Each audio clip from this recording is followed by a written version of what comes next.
to replace the starter, you positively have to disconnect your battery.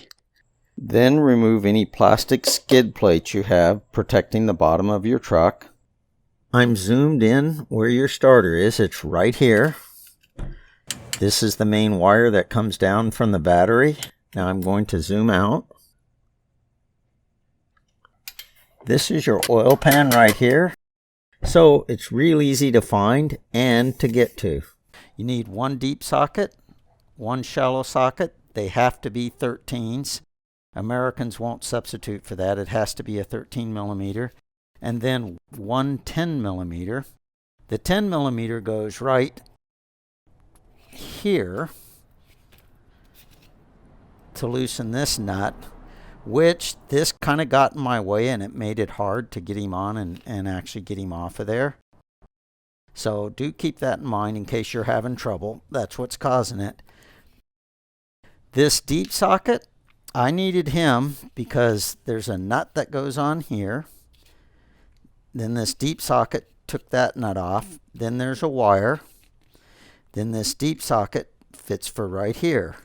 I also found this worked just fine for this bolt over here.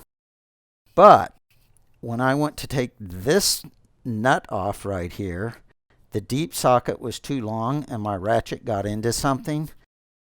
So I used a short socket like this, and then everything worked out just fine. So that's what I found. Just these 3 tools and the ratchet will take it out for you.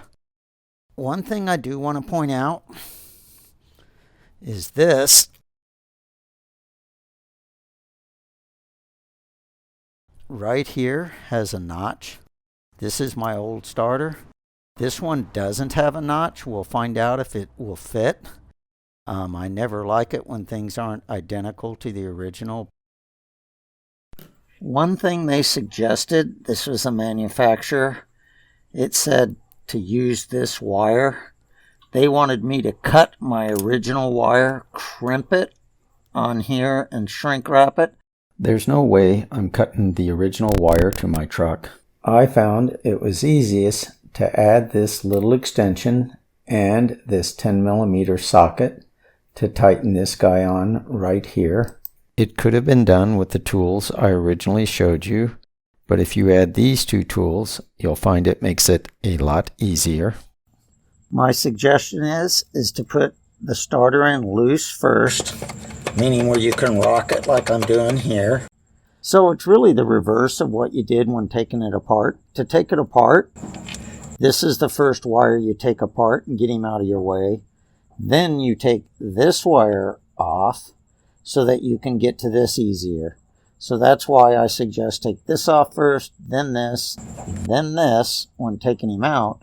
And to put him in, you do just the reverse. You put him on first, then this guy here, and then tighten these 2 down, then put this on, and then you put that big nut that goes right here that tightens this to there.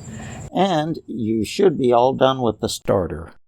By the way, the starter I put in worked perfectly, and it was from O'Reilly's. However, I could have got a starter for about 1/3 the price from Amazon, but it wouldn't have arrived on time. So I'm leaving an Amazon link to that starter.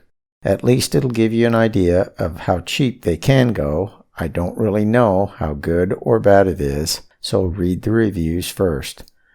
This is Ron from Fixing Stuff in Black and White, signing off.